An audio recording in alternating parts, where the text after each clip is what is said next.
You're staring at a spreadsheet when it happens.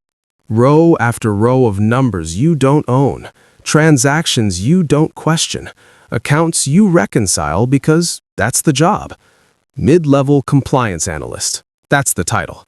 You flag irregularities, escalate them, forget them. It's safe. It's quiet. It's forgettable. Until one transaction refuses to stay that way. It's small at first glance, a transfer between shell companies you've seen before, but the routing doesn't match the pattern. The timing is off by exactly 6 minutes from what the system normally batches. You almost ignore it. Almost. Instead, you pull the thread. 3 hours later, your screen is filled with connections that shouldn't exist. A charity in Zurich, tied to a shipping firm in Singapore, tied to a consulting group in London that has no employees but moves 9 figures a quarter. And at the center, an account that never appears twice in the same configuration. It shifts, fragments, recombines. You shouldn't still be looking. You know that. That's why your hand hesitates over the mouse. That's why your heart rate picks up, even though nothing has happened yet. Because something is about to. You escalate it anyway. 40 minutes later, your system access locks. No warning, no explanation. Just a frozen screen and a message telling you to contact IT. You don't. You sit there, waiting. At 6:12 p.m., when the office is half empty, a man you've never seen before walks straight to your desk without asking anyone for directions. He doesn't introduce himself. He doesn't show a badge. He just sits. You followed a transaction you weren't supposed to see, he says. You don't answer. Good, he adds. That means you're capable of making decisions under uncertainty. I filed a report. That's my job. He studies you like you've already made a second decision you don't remember making. That's why you're still here. You realize then that you've crossed a line you can't see. What happens if I wasn't? You ask. He doesn't answer that either. Instead, he slides a phone across your desk. It's already unlocked. A single contact, no name. You're going to get a call, he says. You can hang up, you can walk away, you can pretend this never happened. And if I don't, then your job changes. How? He stands. You stop flagging problems, he says. You start solving them. He leaves before you can ask what that means. The call comes at 6:27 p.m. You let it ring once, twice, 3 times. You think about your apartment, your routine, the quiet predictability of a life built on not being noticed. You think about the transaction, the pattern that didn't fit, the network that shouldn't exist. You answer. No greeting, no introduction, just a voice that sounds like it already knows you. You're precise, it says. You don't panic. You follow anomalies instead of ignoring them. We need that. We? You ask. A group of individuals with a problem. What kind of problem? One that requires permanent solutions. You understand before they say it. Why me? Because you saw us, and instead of reporting blindly, you analyzed, you connected, you understood enough to be dangerous. And now? Now you decide whether you want to be useful. You should hang up. You don't. What's the job? You ask. There's a pause, not hesitation, calculation. You manage outcomes. We provide resources. You ensure results. Results meaning deaths, the voice finishes. Clean, contained, untraceable. The word lands heavier than you expect. Not because you don't understand it, but because you do. I'm not... You are, the voice interrupts. You just haven't done it yet. Silence stretches.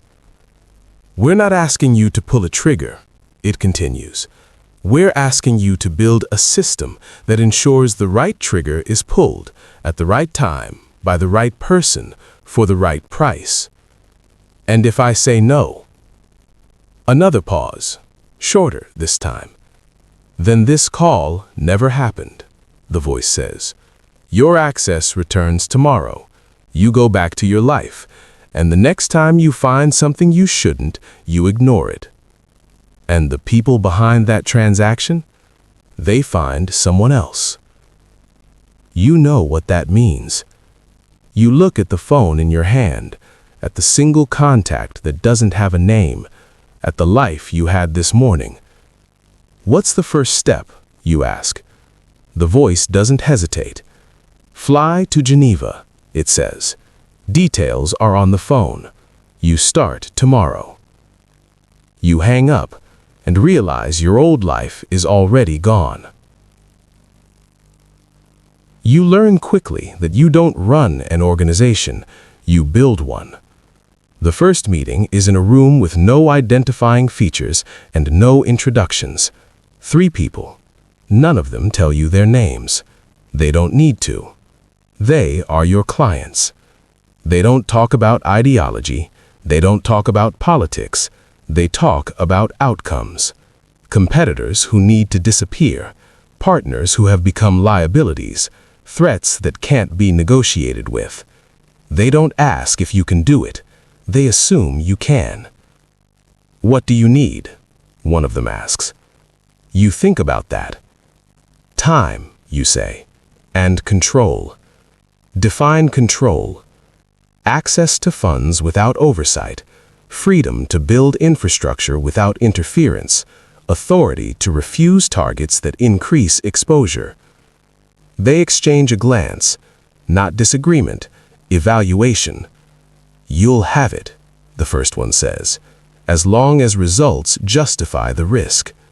And if they don't, you won't be here to ask that question again. That's the moment you understand the real structure. You're not just building a network, you're building your own replacement. The first year is about restraint. You don't take every request. You don't expand too fast. You build layers, cutouts, intermediaries, recruiters who don't know who they're recruiting for, operators who don't know who's paying, financial channels that fragment every transaction into pieces too small to matter until they're not. You learn to think in systems. One assassination isn't the job. The job is making sure that assassination can't be traced, predicted, or repeated in a way that creates patterns. You turn down high-profile targets. You reject impulsive clients. You build a reputation for precision, not volume. It frustrates them. Why are we waiting? One client asks after a request sits untouched for weeks. Because rushing creates mistakes. Mistakes create exposure. Exposure creates investigations. Investigations create connections. And connections lead to us. Exactly. They don't like it, but they respect it. The first operation you approve is deliberately small. A mid-level executive in a logistics firm. No media attention, no political implications, just a test. You assign 3 layers between you and the operator. None of them know each other. None of them can trace the chain back to you. The operator completes the job in under 48 hours. No witnesses, no evidence, no pattern. You don't celebrate. You analyze. What worked, what didn't. Where the risk was higher than expected. Where it could have failed. You refine the system. Then you do it again. And again. Each time you expand. New regions, new operators, new methods. Accidents, disappearances, medical events that aren't quite natural. You don't just kill people. You erase them in ways that make sense. Years pass. The network grows more efficient, more invisible, more precise. You operate across jurisdictions, systems, and structures designed to prevent exactly what you've built, and you stay ahead, because you adapt faster than anyone can track, because you see the patterns before they form, because you never forget that one mistake can end everything. But the pressure doesn't decrease, it compounds. Every successful operation increases demand. Every new client increases risk. Every layer you add creates new points of failure. You manage it, you always have, until the request comes that changes everything. It's simple on the surface, a target, high profile but not unprecedented. What makes it different is who submits it. one of your original clients, the one who gave you your start, the one who backed you when you were still building. You review the details, then you see the name, not the target, the beneficiary. If the target dies, this client gains control over assets that shift the balance of power in your network, not just financially, structurally. They won't need you anymore. You understand the play immediately. This isn't just a job, it's a transition, and you're the last obstacle. You sit with the decision longer than you ever have before. Approve it, and you become irrelevant. Reject it, and you create an enemy with resources equal to your own. Modify it, and you risk exposing your awareness. Every option has consequences. Every consequence leads somewhere you can't fully predict. You do what you've always done. You analyze, you map the outcomes, you look for the path that preserves the system, and you realize something you've been avoiding for years. The system isn't neutral. It's shaped by you, your decisions, your priorities, your definition of acceptable risk. If someone else takes control, it becomes something else, something less controlled, something more chaotic, something more dangerous, not just for you, for everyone connected to it. You make your choice. You don't reject the job. You don't approve it either. You alter it, subtly, enough to change the outcome, not enough to reveal your hand. The operation goes forward. The target doesn't die, not immediately. Instead, events unfold in a way that creates complications, delays, uncertainty. The client pushes for answers. You provide them, carefully, strategically, buying time, rebalancing the system, and preparing for what comes next. Because there's no version of this where it ends cleanly. You've built something that can't simply be handed over, and they've realized that. Now it's not about individual jobs anymore. It's about control, about survival, about whether the system you created continues to exist in the form you designed, or becomes something else entirely. You sit in front of a screen again. Different data, different stakes, but the same fundamental problem.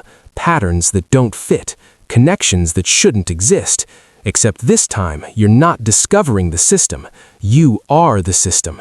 And for the first time since that call, you don't know if you're still the one controlling it. You watch the numbers shift, the requests come in, the network moves, and somewhere inside it, someone is making decisions you didn't authorize. Small ones, for now. But you know how this works. Small decisions become patterns. Patterns become systems, and systems become power. You don't panic. You never do. You start tracing the anomaly, just like you did the first time. Only now, the thing you're hunting isn't a transaction.